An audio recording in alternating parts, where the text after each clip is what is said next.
Bullet के लिए कलयुगी बेटे ने की मां की हत्या। थाना प्रेमनगर पुलिस ने किया फरीदा बेगम हत्याकांड का खुलासा। दत्तक पुत्र ही निकला सौतेली मां का हत्यारा। आपको बता दें इस खबर की पूर्ण जानकारी विस्तार में।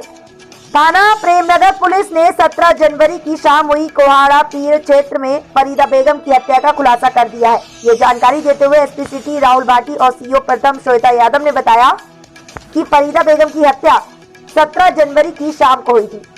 इसमें इसका दत्तक पुत्र अफशाह खान उर्फ लकी खान हत्या में शामिल था और उसने ही बुलेट मोटरसाइकिल की डिमांड पूरी न करने पर लोहे की रॉड से मां की हत्या कर दी थी और घटना को पूरी तरह छुपाता रहा ताकि किसी को उस पर शक न हो।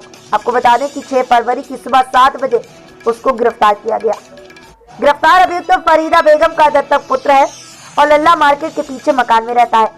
आपको ये भी बता दें कि फरीदा बेगम की सौतेली मां थी। मां से अक्सर पैसे की डिमांड करता रहता था और ये कोई रोजगार या काम नहीं करता था। 17 जनवरी की शाम अपनी सौतेली मां के पास आया और उनसे बुलेट मोटरसाइकिल के पैसे देने की बात करने लगा।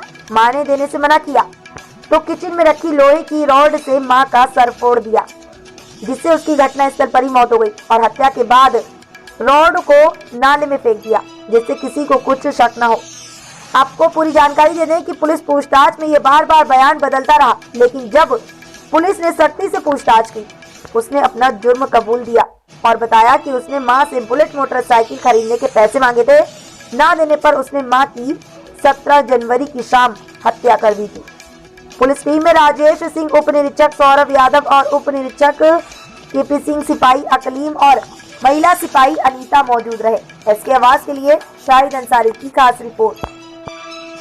नगर में महिला की हत्या हुई थी, इसका खुलासा है। क्या घटना थी, क्यों हत्या को अंजाम दिया गया था? देखिए, थाना प्रेमनगर स्थित मोहल्ला भूड़ लल्ला मार्केट के पीछे एक महिला रहती थी। इसका मृतका का नाम था फरीदा बेगम। तो ये घटना 17 जनवरी को हुई थी और 18 जनवरी को इसमें मुकदमा पंजीकृत किया गया था। इसमें शुरू से ही इसके दत्तक पुत्र जो अडॉप्टेड इसका सन है उसी पर ही शक था, लेकिन ये स्पष्ट नहीं हो पा रहा था। अभी इसकी डिटेल्ड पूछताछ से और इंटरोगेशन के बाद इस व्यक्ति ने, इसी के पुत्र ने स्वीकारा है कि इसने 17 की शाम को 4:30 से 5:15 के बीच में अपनी मां से बुलेट मोटरसाइकिल खरीदने को लेकर पैसों की मांग की तो उसने मां ने मना कर दिया। इसी बहस के बीच इसी पुत्र ने रसोई में स्थित एक सरिया रॉड से, लोहे की रॉड से अपनी मां के सर पे 2 चोट मारी, जिससे उसकी वहीं पे मृत्यु हो गई।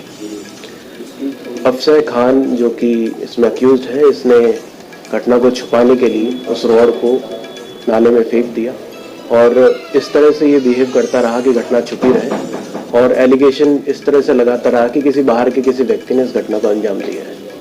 लेकिन आज 6 फरवरी 2023 को सुबह 7 बजे इसकी गिरफ्तारी हुई और आला कत्ल को बरामद कर लिया गया है और इसने स्वीकारा भी है किस तरह से इसने घटना को अंजाम दिया था और घटना का इस तरह से संपूर्ण खुलासा हो चुका है। क्या बुलेट को लेके ही पूरा हत्याकांड को अंजाम दिया गया था? बुलेट चलाने का शौक था? सिर्फ आप ये नहीं कह सकते कि सिर्फ बुलेट ही इसका कारण था, और भी क्योंकि ये व्यक्ति खुद बेरोजगार है, इसके पास कोई आमदनी का स्रोत नहीं है, तो इसके पास जो भी इसका खर्चा चलता है वो दुकानों के किराए से और उसकी माता द्वारा जो पैसे दिए जाते हैं उन्हीं से चलता है। तो पूरी तरह से अपने माँ के ऊपर ही पैसों के लिए डिपेंडेंट था और जो भी इसके शौक है नए हैं तो उससे उसकी नोक झोंक या उस तरह से होती रहती थी। उस दिन बुलेट को लेके बातचीत हुई थी? वो इंस्टेंटेनियस एक बातचीत जो हुई थी, जैसा इसका कहना है कि बुलेट के खरीदने को मांग के लेकर उसमें कुछ खास नहीं हुई थी, उसी में इसने सर पे चोट मारी, उसी में इसकी मृत्यु हुई।